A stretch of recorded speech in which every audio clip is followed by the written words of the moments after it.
Assalomu alaykum, to'g'ridagi barliq roman anglag'uchi do'stlar.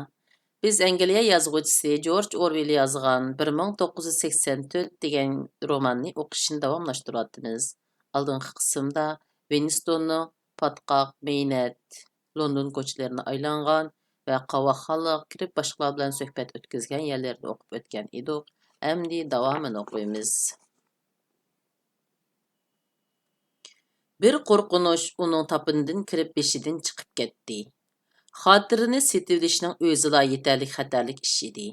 U shu chog'dala bu atrofga yana hargiz yaqin yo'lamaslikqa qasam qilayotgan edi. Shu xiyol qaynimiga cho'kib ketganda qadamlari uni mushu yerga boshlab akyapti. U mana mushundoq o'zini o'limga tutib beradigan yengiltak hayajonlardan saqlanish uchun xotira yezishni boshlagan edi. U soat 21 ga yaqinlashgan bo'lsa-mu, do'konning texcha ochiqligini bayqadi. U ko'chada turgandan do'konning ichida turishi bexatarlik his qilib, o'zini ixtiyorsiz do'konga oldi. Agar keyin so'roq qilinib qolsa, soqol tig'i izlab kirgandim deyalaydi. Do'kondor amdila bir osmon may chiroqni yondirgan bo'lib, bir xil yiqimliq puroq chiqarib turadi. U 60 yoshlar chamasidagi sal-pal dog'dayib qolgan. Burunlari uzun, qilin ko'zoynigining orqasidagi ko'zlari yiqimli ko'rinadigan odam edi. Uning sochlari degudek oqarib ketgan, ammo qoshlari shunday quyuq va qora edi. Uning ko'zoynigi, yenik sipoya yurish turishlari, kiyib olgan ko'na qora chapini uni xuddi qog'oz, yeziq ishlari bilan shug'ullanadigan bir ziyolidek yoki bir muzikantdek ko'rsatdi. Uning ovozi sal tuvan, ammo yumshoq bo'lib, talaffuzi ko'p sonliq proletarlarnikiga o'xshash buzilib ketmagan edi. Sizni ko'chada chig'ingizda tunigandim, dedi u darholla. Hamda hiliqi yosh ayolning albomini setib olgan sizg'u. Qog'ozlari bakmi chiroyli edi. Qaymoq qog'oz deb atiladi. Bundaq esil qog'ozlar 50 yilning yoqi yo'qchimu, dedi u ko'zoynikining ustidan Winstonga qarab. Men qilib bergudek ish bormi, efendim? Ya mundaqla bir qarab baqay deganmitingiz? O'tib ketayotgandim, dedi Winston. Qarab baqay dedim shu, biror narsa lozim emas. Ha, umi bo'pti. Chunki mendimi sizga lozim narsalarim yo'q meningcha, dedi u kechirim so'ragandek ishorat bilan. Do'konnimi ko'rdingiz? Qop-quruq-ku deb qolgansiz haqachon. Sizga deyman, Asara Atiqa sodasining quyruqini qum bosdi. Kishilarmi bir narsa olmas bo'lib ketdi. Ha, molmi yo'q. Hozir uy jihozlari, sopol aynak buyumlarning hamma turi tugidek yo'qab ketyotidi. Necha yil bo'lgandi? Biror mis shamdanmi ko'rib boqmabdiman. Amaliyotda kichikkin do'kon, narsa keraklar bilan liq to'lgan, ammo qiymati bor biror narsa tepish asosan mumkin emas edi. Dastugidek yermu kichkina edi, chunki tomga to'pa bisib ketgan nihoyat ko'p quruq rasm ramkalari yulab qo'yilgan edi. Pokey ichida bir patmon burma mix, bo'ldilar dastilab tizib etilgan. Dotlashib ketgan uskina, bisi yinib ketgan qalam turash, udul mingib baqqinimi ufqili bo'lmaydigan dot bisib ketgan qo'l soatlari va boshqa eski tuskilar chechilib yotadi. Bir burjaktiki kichik ustal ustida sirlangan nos qutisi, chiroyli toshdan uyulgan, ayollar ishlatadigan ilmak qatorliq bir muncha ushshaq-tushshak turadi. Winston uni ko'rayotganda ko'zi chiroq yo'rig'ida parqarab turgan yumaloq, siliq bir narsaga tushdi va uni qo'liga oldi. U bir yuzi yumaloq, yana bir yuzi takshi, eg'ir aynak bo'lib, xuddi yerim sharg'il o'xshaydi. Uning rangi va materiali odamga xuddi yomg'ir suyidek yumshoq, yiqishliq tuyg'u beradi. Bu narsaning o'rtasida holrang shakli g'alita bir nima bo'lib, gulga yoki dengiz oftob parisiga o'xshaydi. Yumaloq tarafidan qaraganda ko'zga yo'g'on ko'rinadi. Bu nima? Deb so'radi Winston qiziqib. Marjon tosh, avu ishidikisi, dedi bovay. Cho'qim endi o'qiyanning bu. Ilgari buni mushundoq aynakning ichiga ilib yasaydi ekan to'q. Ko'rinishdan qaraganda 100 yil burun, hatto uningdimi burun yasalganda qiladi. Chiroyli narsakan, dedi Winston. Rostida chiroyli, dedi buvayim tasdiqlab. Ammo hozir bundaq narsani asosan tapqil bo'lmaydi, dedi buvay yutilib. Agar hozir olay deb qolsangiz $4 berib o'taman. Esimni qilishicha ilgari 8 funtga yaraydi. Hozir qancha pul bo'lg'iydi? Hey, hisoblab chiqarolmadim. Ish qilib xeylilar jiq pul edi. Hozir biroq kimning kori bundaq asari atiqlarda deysiz? Shundoq oz uchraydigan turuqliq. Winston darhol $4 to'laytib u narsani yanchuqiga soldi. Uni qiziqtirg'ini uning chiroylikligi emas, balkim uningdiki u mansub bo'lgan bugunga butunlay o'xshamaydigan bir davrning puruqi edi. Bundaq yumshoq, yomg'ir suyiga o'xshaydigan aynak u ko'rib boqqan boshqa aynaklarga o'xshamaydi. Bu narsaning hech nimaga ishlatkil bo'lmaydiganligi uni bek qiziqtirgan edi.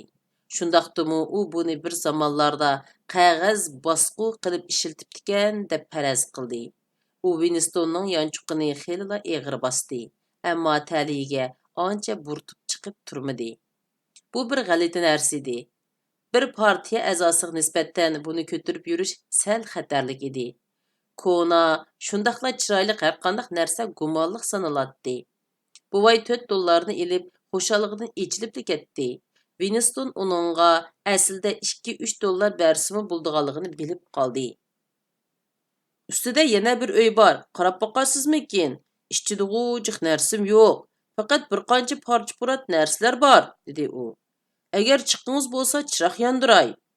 Degach yana bir chiroqni yondirdi buvay. Buvay qo'lida chiroq, mukchiyib minib Winstonga yo'l boshladi. Ular tik, kona palampaydin va bir tor koridordan o'tib bir uyga kirdi. Uy ko'chaga qaramaydi. Balki yaypon toshlar yotqizilgan bir saynaga qaraydi. Bu yerdan sanjaq turxullar ko'rinadi. Uy go'yo birov yangi ko'chib kirdigandekla obdan saramjallashtirib qo'yilgan edi. Polga bir parcha gilam silingan, tomga bir ikki parcha rasm esilgan. Tom mash bor, ammo tomga bo'lsa cho'ng bir yulanchuklik yog'och o'rindiq yo'lab qo'yilgan. Tom mashning takchisiga qo'yilgan kona uslubdagi aynak soat chakildab mingib turadi. Bu 12lik soat edi. Derazaning ostiga uyning 4dan birini degudek egallaydigan cho'ng karvat qo'yilgan bo'lib, ustida texicha matras bor edi. Xotinim o'lib ketkicha mush uyda turg'aydi, dedi buvay, xuddi biror ishqa noma'qul bo'lgandek qiyofatda. Uydagi saramjonlarni oz-ozdan setibetdim. Hozir mush chiroyli qizil qarag'ay karvatli qoldi. Obdanroq tozlavatsangiz ishiltalaysiz. Ammo sizga sal kelangsiz ko'rindi haqachon. Buvay uyni obdanroq yoritish uchun chiroqni egizroq ko'tardi. Bu sus yo'riqlikda uy ichi odamning ko'ziga issiq ko'rinadi. Winstonning kalisidan birdilla bu uyni ijaraga elish xiyoli kechdi. Agar o'zi jur'at qila olsa, balkim haftaligini $1 olg'ili bo'ladiganday qiladi. Bu bekla qo'rqinchli xiyol edi. Qandaq tez kelgan bo'lsa, kalidan shundaq tez qo'g'lab chiqarib etish lozim edi. Shundaqdimi bu uy Winstonda bir xil qadimiy ajdodlarni seg'inish tuyg'usini uyg'otib qo'ydi. Winston bundaq uyda tursa, qandaq tuyg'uda bo'ldiganligini biladigandek qiladi. Tom mashda o't lavuldab kuyib tursa, yulanchuklik o'rindiqqa o'zingni tashlab, putlaringni put qo'ydigan yeriga qo'yib yetib ketsang, chaynakda choy qaynab tursa, shundaq yolg'iz, jimjit, hech kim seni marab, tinglab yurmasa, faqatla chaynakning qushildigan ovozi bilan soatning chikildig'idan boshqani anglamasang. Bu uyda ekran yo'q, deb tashildi buvay shivirlab. Hey, dedi buvay. Bundaq narsalarni ishiltib boqmadim. Bakli qimmat. Hammanmu buningga bir ehtiyoj bordek his qilmadim. Haros, avu bulungda bir qatlam ustal bor. Agar yondagi yopquchini ishiltay desangiz, yangi qavat o'rnatishingiz lozim albatta. Yana bir bulungda bir kichik kitob ishkobi bor edi. Winston to'ymayla uning yoniga berib qoldi. Uning ichida kitob emas, axlat bor edi. xuddi boshqa yerlardagi o'xshashla proltarlar mahallalaridimi öy-öylarni ala qo'ymay kitob yig'ish, ko'ydirish alliburan tamomlanib bo'lgan edi. Okeaniyada 1960 yildan burun nashr qilgan biror parcha kitobni tepish asosan degudek mumkin emas edi. Bovay chiroqni tutqunicha karvatning udulidagi tomg'a issiqliq attirgul yog'ichidan yasalgan ramkaga ilingan bir rasmning oldida turadi. Navoda ilgari besilgan narsalarga qiziqib qolsangiz, dedi bovay siliqqina.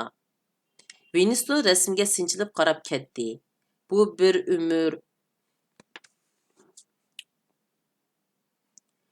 bir tümür oyma bulup, derizleri çasa, elips şekillik binanın resmi idi. Bir rişatka bilan qorşalgan binanın aldıda bir kiçik munar, keynide bir heykel görünüp duratdi. Winston bununğa qarab bir pes turup ketdi. U bu heykelni tunuydigandek his qildi-yu, amma zodi qaysi heykel işkanligini esleyelmedi. Ramka tamg'i o'rnatib etilgan. Biroq sizga ajratib ilib beralayman. Bu binoni tunudim, dedi Winston oxiri. Hozir xarobiga aylanib ketdi. U adolat ordisining sirtidagi ko'chaning o'ttirsida. To'g'ri, sot binosining sirtida. Bu yer necha yil burun bombardimon qilingan. Bir chog'larda cherkov bo'lib ismi Sinit Kilmetdanis edi. deb kulimsirdi bovay xuddi sal qolmashmagan gap qilib silib apu so'ragandek. Apelsin va limonlar, sinit kilimit cherkovi shundoq jaranglar, qo'shib qo'ydi bovay. Nima degan gap u? deb so'rdi Winston. Ha, apelsin va limonlar, sinit kilimit cherkovi shundoq jaranglar. Bu biz kichik chog'larda o'qiydigan naqsh edi. Davomini bilmayman, ammo eng oxirsida esimda qopti. Sham kelidu karvatqa nurlar chashqili, palta kelar beshingga kesib chapqili. Bu bir usul naqshisi edi. Bu usulda kishilar qo'llarini ichib sunib turadi. Siz ostidan o'tatdingiz. Paltikilar beshingga kesib chapqili degan yeri kelganda sizni tutib oladi. Amaliyotda bu cherkovning nomlari edi. Londondagi cho'ng cherkovlarning hammasining nomi naqshining ichida bor edi. Winston bu cherkov qaysi asrga tavadu degan xiyolda birdam turib qoldi. Londonning binolarining qurilgan vaqtini aniq bilish bek tas edi. Yangi ko'rinadigan haybatlik har qanday bino inqilobdan keyin silingan edi. Aksicha kona, mudihish ko'rinadigan binolar bo'lsa, o'tira asrning deb qaraladi. Kapitalizm hukm sürgan asrlarda qimmatli bor hech qanday narsa ishlab chiqarilmagan deb qaraladi. Kishilarning bino qurilishlardan bildigan tarixi hargiz kitobdan bildigandan ko'p bo'lmaydi. Tarixni azroq bo'lsa-mu yoritib silish ehtimolligi bor har qanday haykal, o'ymu buyumlar, xotira obidalar, yo'l ko'chalarning nomlari sistemalik yo'sinda o'zgartirib etilgan edi. Men onun ilgari bir cherkov ishkanligini bilmaydi ekanman, dedi Winston. Daqiqib qolgan nurg'un cherkovlar bor, rost, dedi bovay. Ammo hozir cherkov emas, boshqa ishlarga ishlatyotidi. Avu naqshining davomi qandoqdi? Ha, esimga keldi. Apelsin va limonlar, sinit kilimnit cherkovi shundoq jaranglar. Sen manga 3 farsın qarzdor, Sinit Martin cherkovi shundoq jaranglar. Mushunchik esliyaladim. Farsın hozirgi tiyinga o'xshaydigan kichikgina mistangi pul. Sinit Martin cherkov qayerda? so'rdi Winston. Sinit Martin u hozirmi bor? Zafar maydonida. Rasm ko'rgazmaxonasining yonida. Oldida yo'g'on darvoza, turikleri bor, igiz pashtoqliq bino shu. Winston u yerni obdan biladi. U yer hozir har xil tashviqot buyumlari ko'rgazma qilinadigan bir muzey edi. Ichida raketa bombalar, laylama istihkom, Düşmənlərinin vəhşi yavuzluğu təsvirlənən Şamda yasalğan heykəl, rəsmlər var idi. U çerkav burun etizliqdiki Saint Martin deb atalatdi. Ammo u atrofda etizliq borligi mening faqat esimda yo'q, qo'shib qo'ydi bovay. Winston u rasmni setib olmadi. U aynan qog'oz bosqudimu xatarlik buyum hisoblanadi. Hamda ramkadan ajratib ilinmag'icha uni uyga ilib ketish mumkin emas edi. Ammo Winston bovay bilan birdan paranglashib turib qoldi. Bovayning asli ismi Vikis emas, balki Charrington ekan. Kishilar cho'qim eshik oldidagi uyib qo'yilgan xatga qarab Vikis deb o'ylab qoladi. Bovay bu yil 63 ga kiribdi. Mushu do'konda turg'ili 30 yildan eshibdi. Shu jarayonda bovay u xatni o'zgartirib o'tishni izchil o'ylab yuribdi-yu, ammo o'zgartganning nima foydasi borligiga kallasi yetmabdi. Ular uzungacha ashu to'liq asligili bo'lmaydigan naqshning gapini qilishdi. Qiziq, o'zingiz bu naqshni eshitsangiz xuddi cherkov qo'ng'iroqlarining jaranglayotgan sadosini anglagandek sezimga cho'matdingiz. Londonning yo'qolgan bu qo'ng'iroq sadolari qayerdadir bir yerlarda mavjud edi. Ammo ular burmalangan, unutilgan edi. Winston tarvoh kabi cherkov munorlaridan orqa-orqadan yangrayotgan qo'ng'iroq sadolarining ichiga g'arq bo'lib ketdi. Halbuki u texi hozirgacha o'z quloqi bilan cherkov qo'ng'irog'ining jarangligini anglab boqmagan edi. U Charrington apandi bilan xo'shlashdi va o'zining ko'chaga chiqishdan burun bir qur qaraytilganligini o'ylab, buvayning ko'rib qolmasligi uchun o'zi yolg'iz palampaydan tushdi. Winston yana biror oylardan keyin bu do'konga qayta kelishni allaqachon qaror qilib bo'lgan edi. Balkim bu ish faoliyat markazida Alvonga bir kech o'tkazganga qaraganda xatarlik bo'lmasligi mumkin edi. Do'kondor bovayga ishongili bo'ladigan bo'lmaydiganligini jazmlashtirmay turuqliq xotirini setib olib bo'lgandan keyin bu yerga yana qayta kelishning o'zila yetarlik hamoqatlik edi. Shundaqdimi?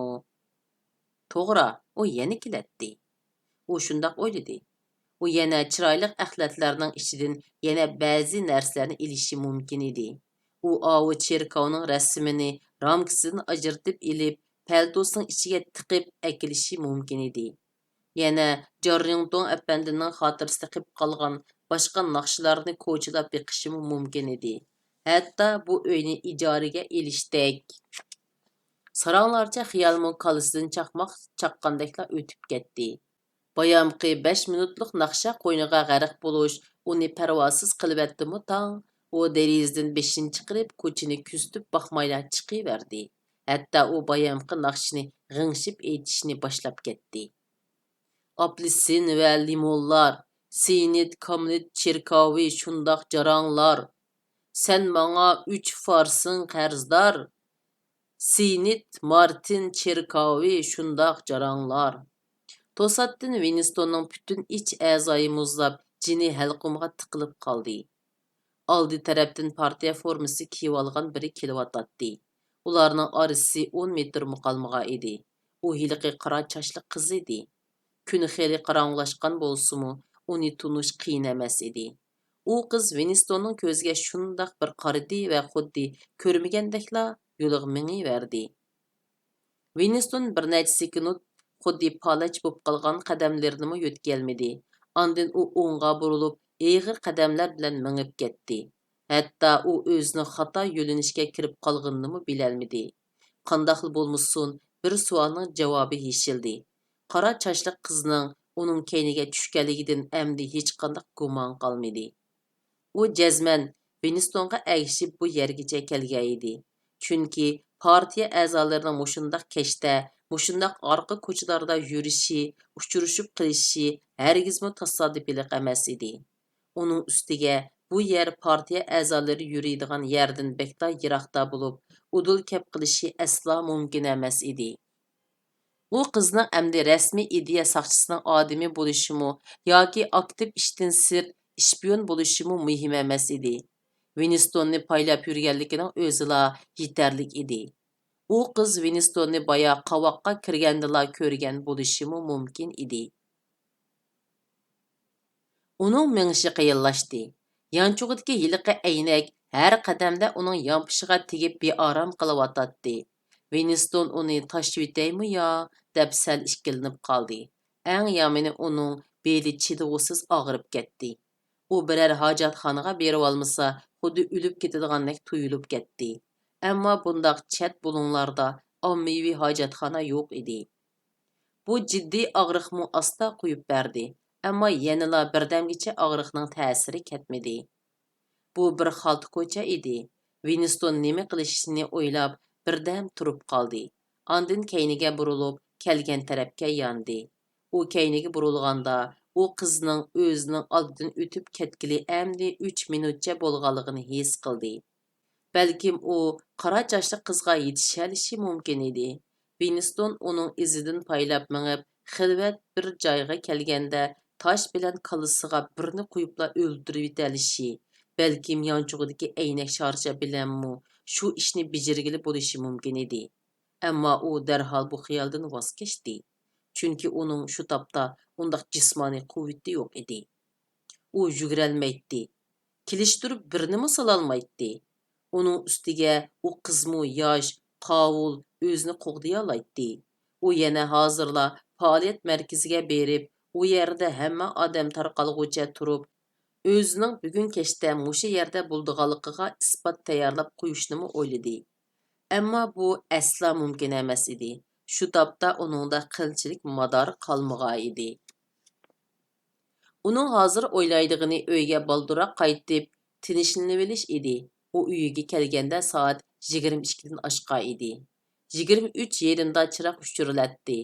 U oshxonasiga kirdi va Zafar orcha haraqidan yarim piyola ichdi.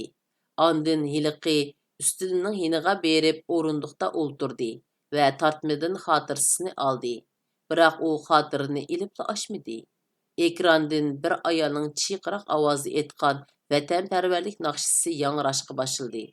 U ekrandagi ovozdan qutulish uchun xotirasining muqovasiga tikilib, xiyol surib boqqan bo'lsa-mu, foydasi bo'lmadi. Shunday qilib bu qitimliq roman o'qishimiz mush yergacha bo'ldi. Kelar qitim ko'rishayli, xayr xo'sh, Allohga omonat.